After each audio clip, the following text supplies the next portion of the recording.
Let me show you how to enable and use the standby mode on your iPhone Air and iPhone 17 and Pro. So if we go in the settings, then you see you have the standby option over here. So we have to go over here and make sure to enable over here.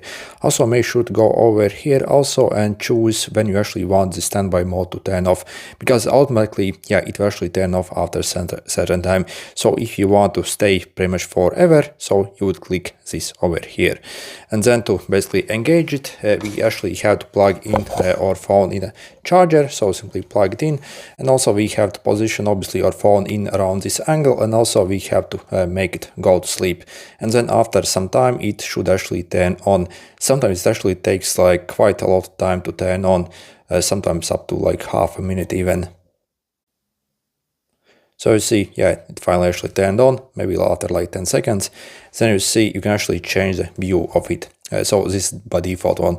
I already was playing around with it. So also you see you can actually like swipe up and down here like this between the different like views here, and also over here see also you can change until simply I sit like this all night.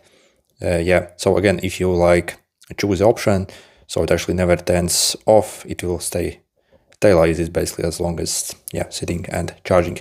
Anyway, good luck.